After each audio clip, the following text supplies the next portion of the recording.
just kind of have an indefinite endpoint either.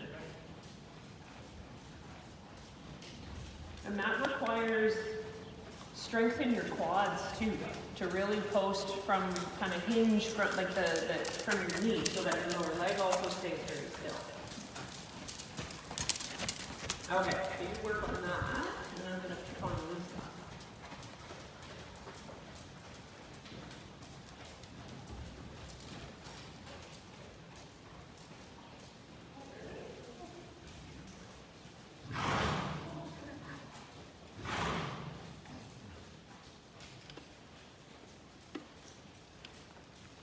Okay, so Lisa, let's take a look at even if you did an off-arm spring. Okay, so what did we see? We had shoulder. Was it right hip was the sore side? Yep, right hip sore. And losing your, yeah, it's this. So it's that rib cage business. It's your the plain part, sunny plain ranch. Just to go over on your shirt. Yeah, a little bit of that. Just a bit. It's So this is normal for me. yeah. And that brings that shoulder up.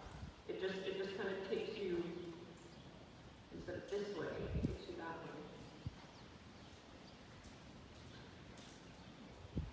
And then of course, I mean, the complicating thing is that what is he doing, right? Like even in a stance position. So standing here, I mean, he's got his left hind on the left end of his right hind, which is going to drop a little bit the left side of his back. So like the seam of the back of your jeans is just a little bit, because he's taking you down, right? And that's not so like you, but your own body is relatively straight. Yeah.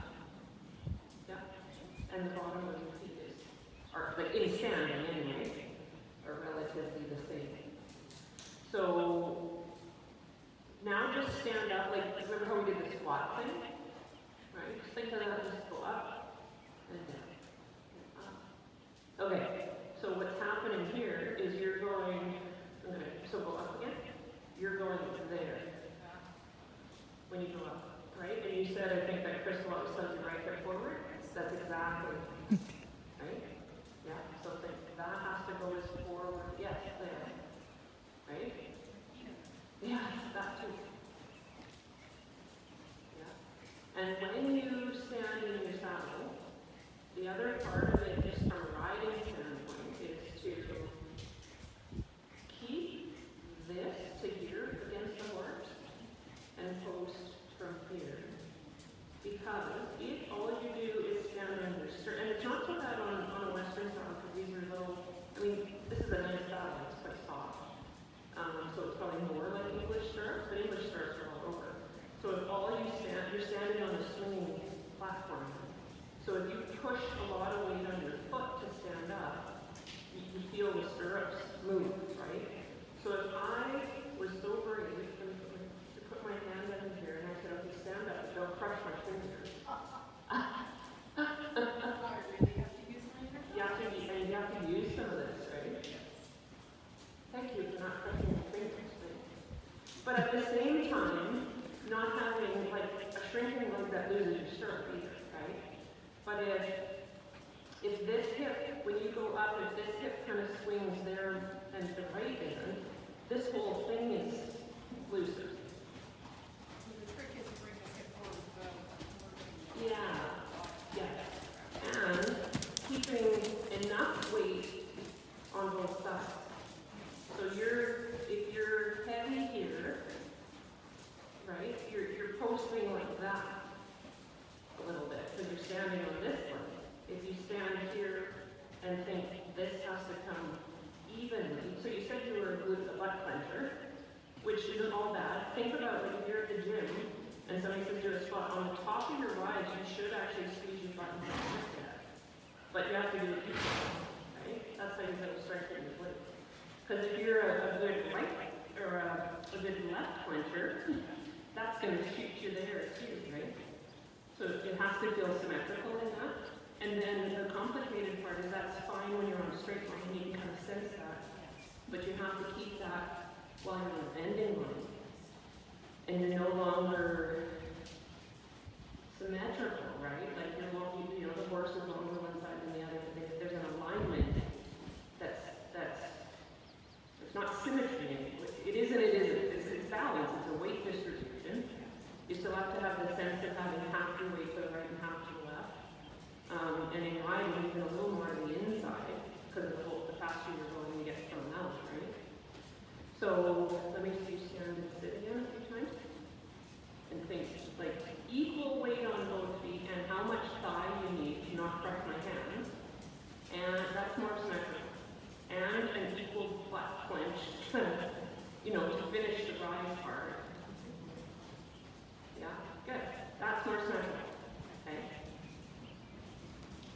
So you can think it's a little bit that rib cage business because of your shoulder. But then there's, like your right hip has to come equally ahead. You can, if it works, it's semantics, but you could also say, just let my left hip come back, right? It's a little bit of both. Okay, so pick up a rising shot. That's better now. Yeah, up, down, up, down. There's no double bumping on the saddle at all. That's good.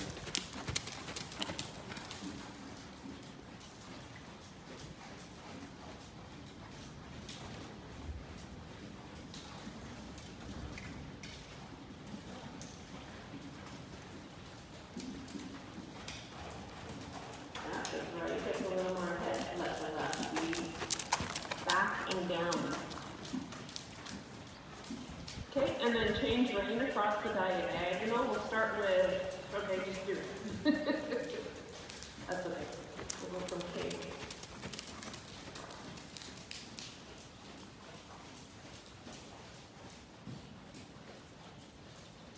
Good. He looks looser today, Al. Yeah. So Lisa, the thing going this way is that having your left hip a little in the lead position of your right hip isn't the end of the world because you need it there for turns, right? If your outside leg shifts you back on a bending line, in this case the right, so your natural little asymmetry is kind of correct for this, like if you're on a circle going this way, you do want your left hip a little ahead, your inside leg at the girth, outside leg behind the girth, so that's okay. You don't have to kind of fight yourself this way. Other than maybe rotate your shoulders, like if I stand in the middle of the circle, let me see your sternum just a little bit, like your whole torso, just a bit. And that will relate to that last stretch that you did where your knees were up and you're on the ground and putting your knees to the floor, that thing.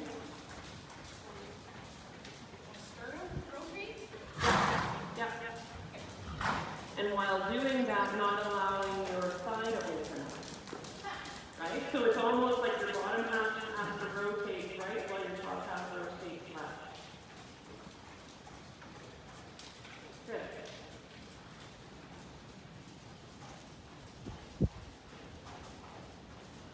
Good. Okay, and then change rein again.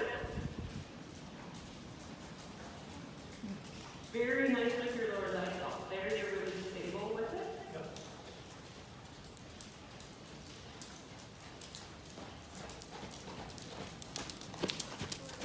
Yeah, that's okay. And so now this is where it'll be your biggest challenge.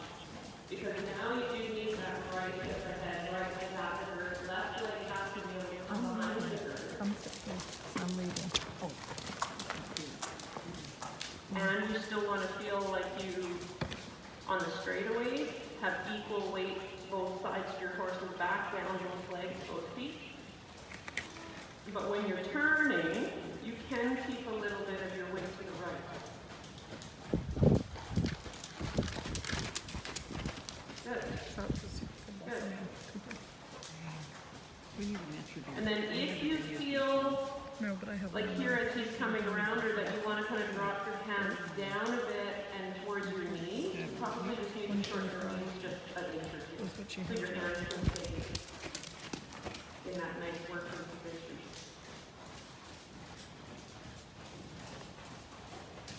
Okay, and then Alice will in a circle at C, and Lisa will have you down at A. So you can each kind of have a 20-meter circle. And then we'll look at some counter. Yeah, so you can be at C, and Lisa will go down to A. 20 meters. And then when you're ready, let's see, a counter transition. Think of, so this is the first one in here, but think of all the elements that we worked on yesterday with that spiraling in and out, how much bend you create when you make the circle bigger, smaller. And without changing your circle line, your inside leg create that bend as part of your setting up for the canter.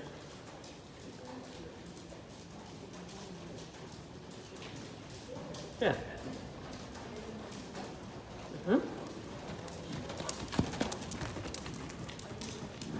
Yeah, and then because you've picked up speed and you're on a bending line, think about inside hip a little bit ahead of the outside one. And a little bit more weight down your right leg.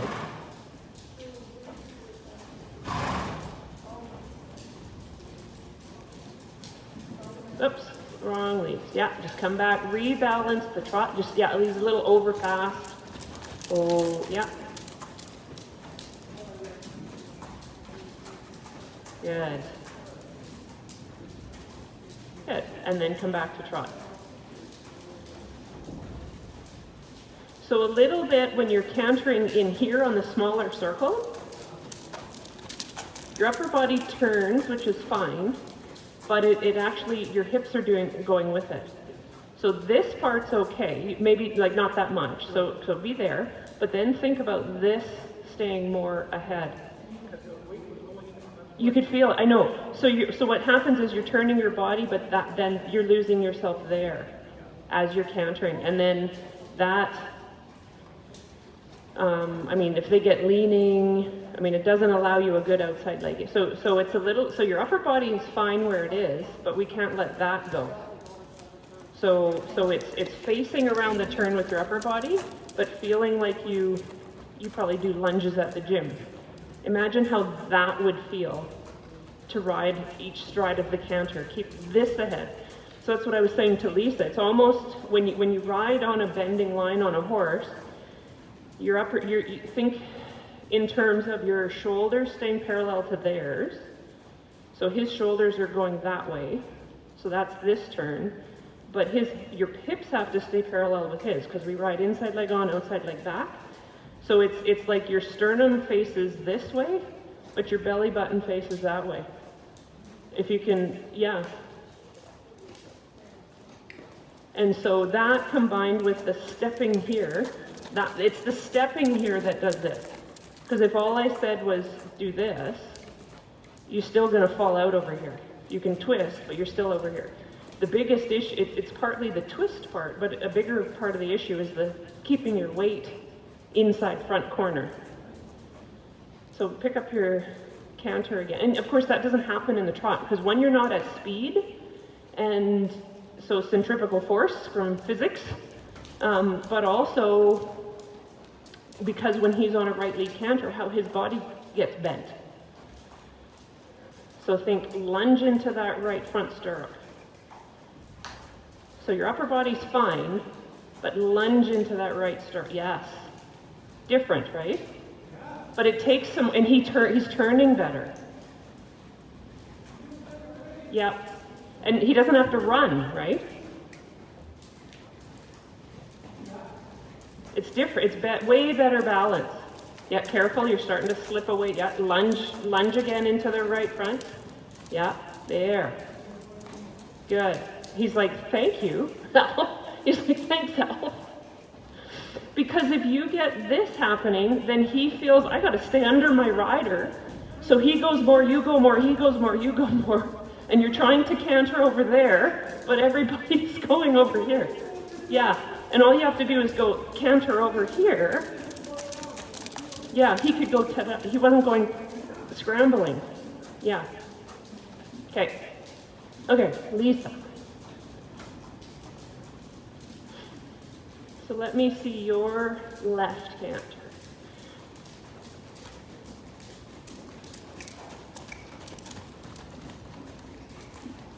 Good. So again, a left hip forward is fine if that's your tendency this way. Think about same thing that I just said to Al, but feel like you step and lunge into the front corner of your saddle. That for the weight, so your weight stays down this left side. And it's, for you, it's a little bit that rib cage thing. Just slight, it's not much. But if your rib cage slides over to the left, it keeps more weight stacked above your left leg anyway.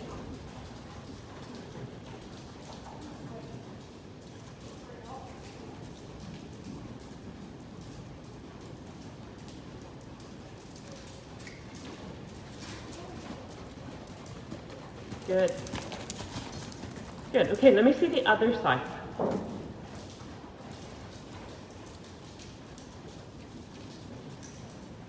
And then a little bit, there's a tendency to do this, which is a little bit probably you, but I would say most horses I work with have a tendency to fall left a little bit. And if your left leg isn't working to create body bend, we as riders, we think we can solve it with this hand crossing over, right?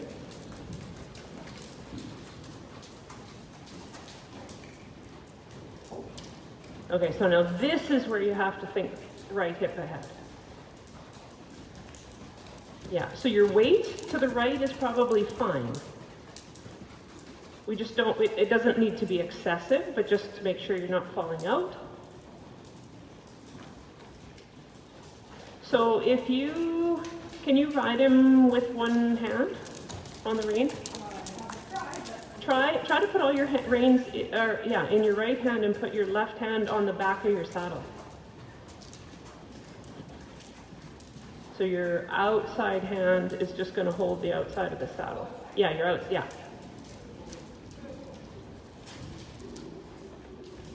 Yep. You're in a Western saddle. This should be easy. Yeah, I'm kidding.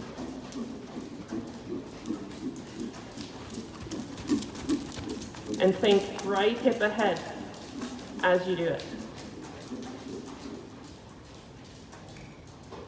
Yeah. And then see it, yeah. Yes. Yep. Does that feel like your hips are more the same? Yeah. Yes. Your what?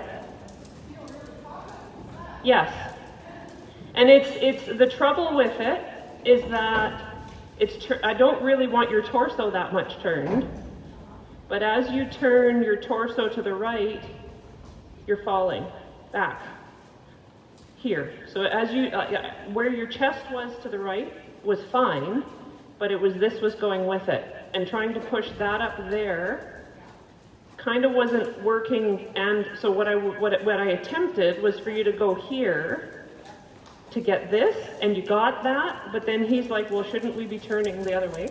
Because your body was, so use it just to get your hip in place, and then stabilize your hip, and then bring your torso back so that, like, your sternum faces towards the inside of the circle a little bit more.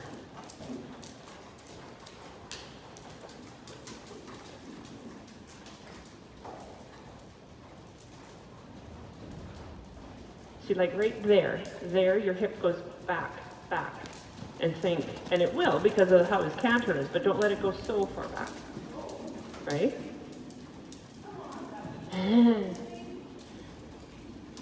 So take your outside, keep your rein, and just drop your hand lower on the left side.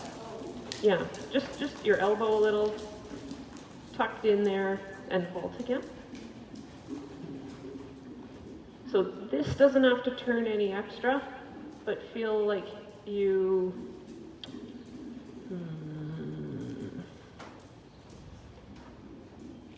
feel like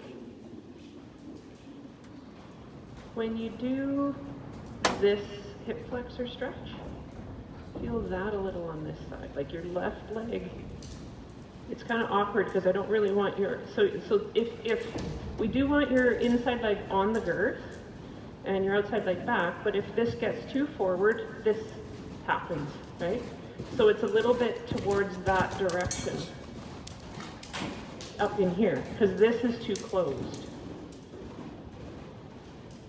Drop your stirrup for a sec. Like if I could bring your leg down here, right, that would go forward. You know what I mean? So it's accomplishing that feeling while your foot's in the stirrup.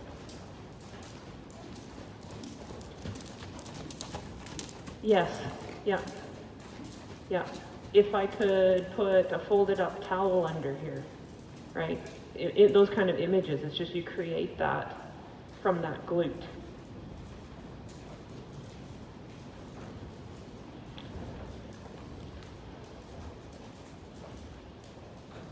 And it's not huge. Like it's the thing that needs correcting, but it's not like it's a complete It's not a complete and utter mess. It's just, you know, it's just if we want to pick apart asymmetry, that's where it is. And that's what's making the turn a little hard.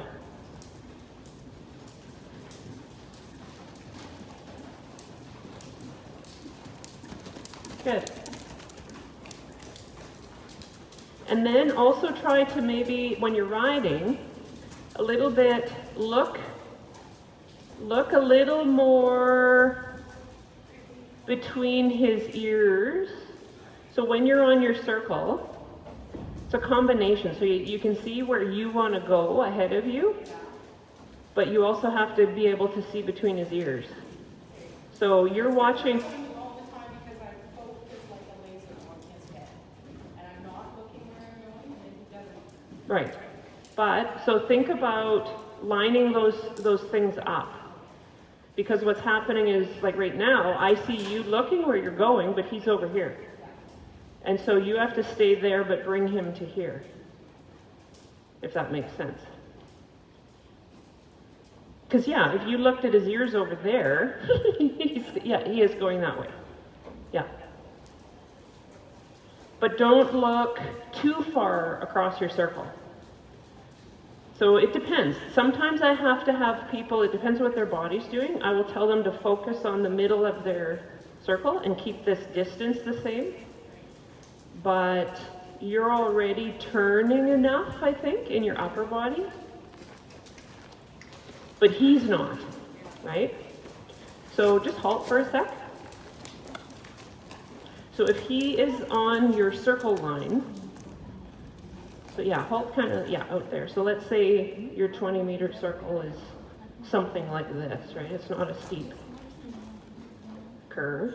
Then if you're going to look between his ears, you want to kind of hit a point out here and see if we could draw a chalk line. It's like I want to look that far, just that far ahead, not like way across. Because then I can see like one stride ahead, full horse length ahead of me, basically, and I can keep his ears on it, and keep his ears on it, and keep his ears on it, and keep his ears on it. Because you might start out here, but if you start looking too far, then you lose track of him, right? But yes, at the same time, you don't want to pin yourself on his ears. You kind of want to, your hard vision is kind of on your line of travel, but your peripheral vision is kind of keeping one eye on those ears, between his ears.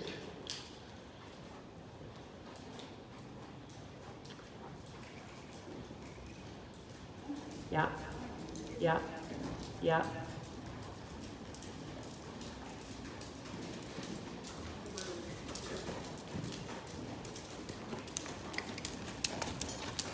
Yeah.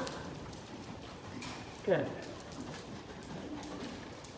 Yeah, yeah. And your outside thigh. Use your upper leg to turn the shoulder, right?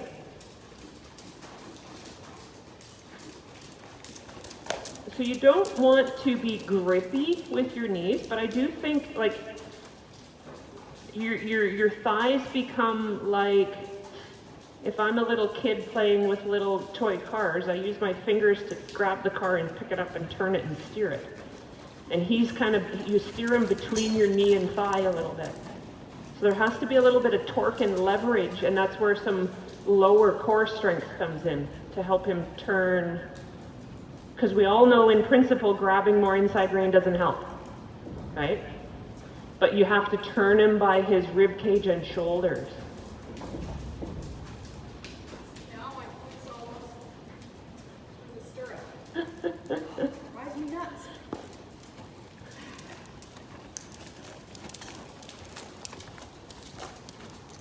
And that's a little bit the foot position, right? Think about, remember that little stacking of your tendons down here, like the divots in your tendon in front of your ankle. Think about feet face ahead. Your knees are lined up over the middle toe, right?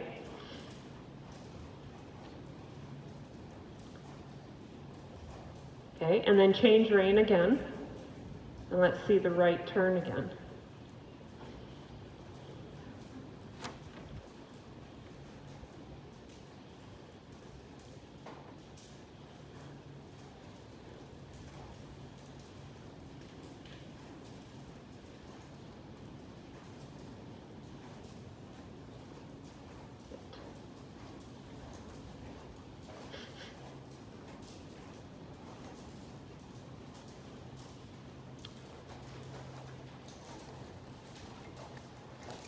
Okay, so keep that idea of looking between their ears to a point on your circle line about a horse length ahead of you.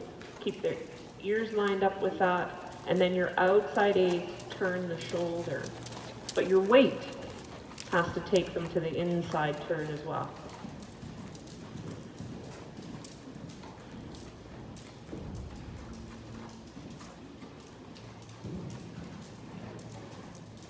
So you're working on counter canter?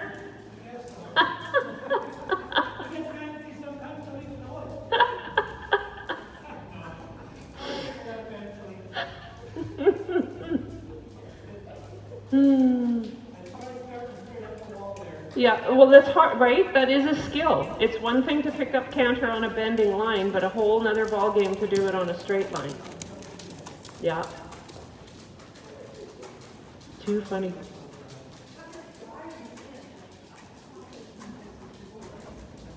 What a little bit you need to do is it's about rearranging him on his line of travel. So can you see when his inside shoulder picks up? Like here, here, here. As he picks that up, just lightly with your inside rein, little open rein, to help him pick it up and set it inside. Yeehaw! We're gonna have a header.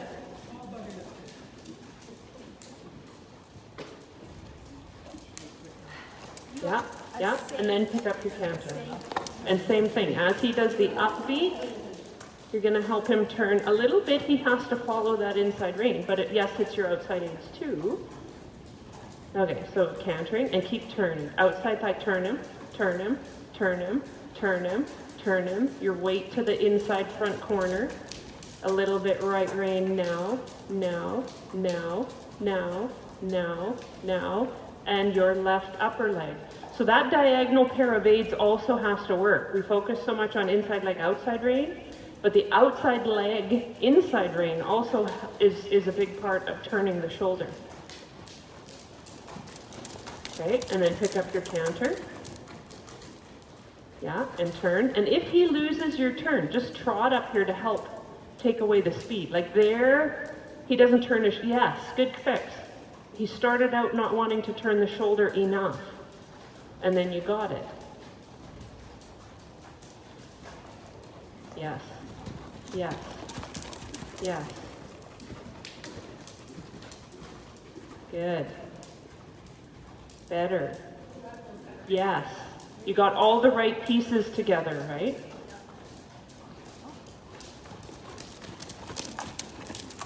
Sometimes when you're having a hard time turning, like as you initiate the turn, I will actually close my eyes and just ride by feel for a few steps at a time. Because you start to stare at the walls, you stare at the horse, and it all becomes, yeah, it becomes too much, like we start overcorrecting too much, right? Okay, I'm gonna have you both, so you're on a circle. Let's make your circle like the shape of a diamond. Okay, so you're gonna, so each of your 4 circle points is one of the corners of your diamond. So you're gonna ride straight, and then but just stay and walk for a sec. And then, so you're at each diamond point, you're going to halt, do a little turn on the forehand, and then walk to the next point. So you're gonna, yeah, so turn on, stop the front end, whoa. Okay, and walk to the next point, and halt, and then just move the haunches over. Haunches. So you have to stay a little inside track so you don't, so their butt has a place to go to the outside. So you're gonna move his shoulder, his bum over. See, that's a little bit what has to happen when you're out here in your canter, right? He starts to do this, and you need the ability to do that to turn him a little bit, which is way harder to do in the canter, because you can't, yeah, good. Okay. And you what? Okay. Okay, so you're turning him with you're turning his front end with a neck rein. Yeah, no, and what I want is for him to stay still and move his haunches around. So a turn on the forehand means, so we'll come over here and let's face S. So you're gonna halt, your right leg goes back and asks him to cross his hind end over till he's facing here. Yeah, no, so just halt, yeah. So he can flex a little right leg goes back, yes. And then walk to the next one, okay? So do the same, go in a rising trot, and do the same thing. When you get to your circle point, it's not going to be just slow your trot down and ride a fairly square corner, so it feels kind of like a turn on the forehand, but it's not going to actually be one, right? So turn on so halt the front end there, Lisa. Whoa, yes, there.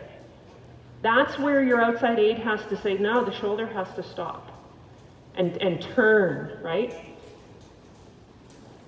Okay, so go rising trot and basically ride a diamond with kind of aids that feel like a turn on the forehand. It won't be a turn on the forehand, it'll just be a really square corner. And inside leg and turn and straight. Good. Yeah, and so he's died, right? So he lies against you a little bit there, Lisa. So bend, turn, move the haunches, and straight ahead. And then bend and turn, go straight to A, straight line. Good. And a very square corner towards whatever's on the wall there. Pick a letter. It doesn't have to be a perfect, good. And then a very square corner kind of towards X. And then a very square corner back to P. That'll be how you kind of need to turn your counter circles a little bit. Okay, and then change rein within your circle. And then do the same thing the other direction. So with him, Lisa, you can see, now that he's going faster, you can see him, he tilts his head, right? His ears don't stay level. So when you come around the corner, he does that and falls out, right? Which will also influence you. So you don't carry 100% of the blame by any means. But think about leveling out those ear tips. Move his haunches, go straight ahead. Yeah. Square corner, straight ahead. And he doesn't tilt, he doesn't drop his ear so much this way, right? Square corner, and straight. And a square corner and straight. So you get the feeling that his hind legs move out and around the front. Good. And this becomes a little bit a version of that increase-decrease thing we did yesterday with all the transitions. You're just doing it on a little bit more straight lines. Good. Good.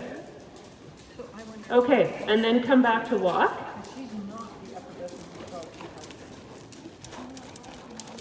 Good. Does that make sense? How that should work? With him, Lisa, in particular, the other way. Really pay attention to his ear tip, right? Because you can feel, you go to do exactly the same thing. You trot up and you go to kind of turn him, and he does that.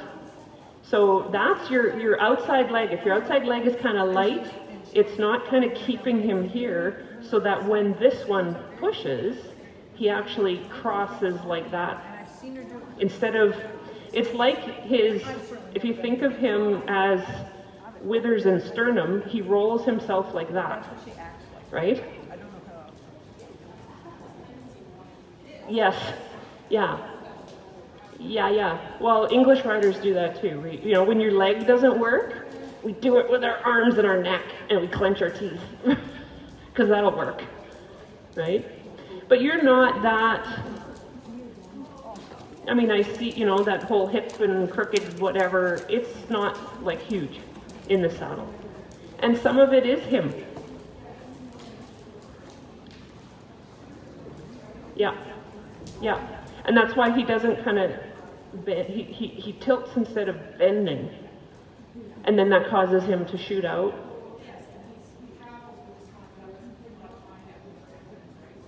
Yeah. And then he's dog tracking away. He kind of gets away on you a little bit. Good, but he's cute. Oh.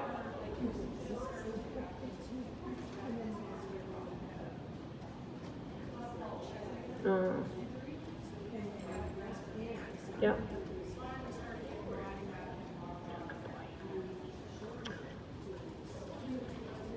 mess. You're a mess. Yeah. And how old is he? Oh, cool. He doesn't look it. He's beautiful. Yeah. What a good boy. Yeah. So do you own him now? Okay. You're a good boy. You're a lucky boy. Yeah, good.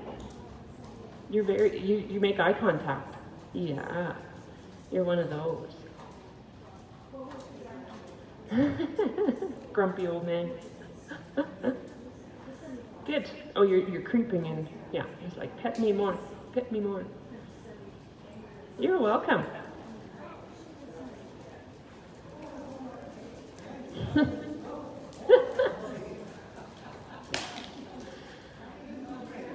You're welcome.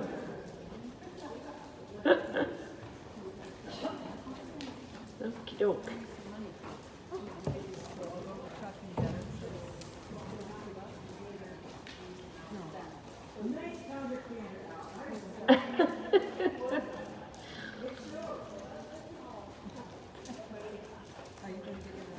All right. Yeah, in fact, it worked out fine. No, I ended up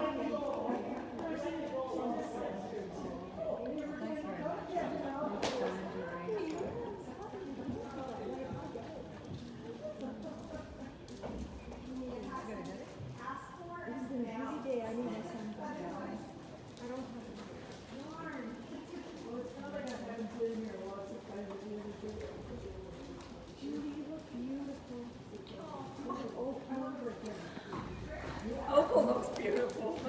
I don't know the two of you together. Yeah, her mane, and she's so shiny.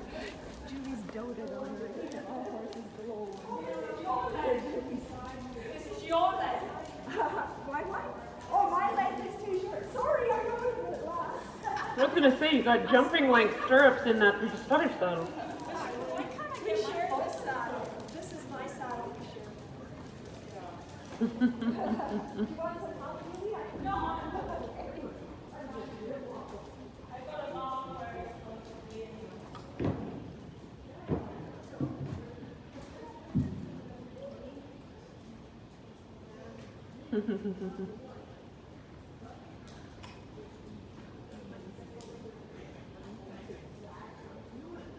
Yeah. In his cycle.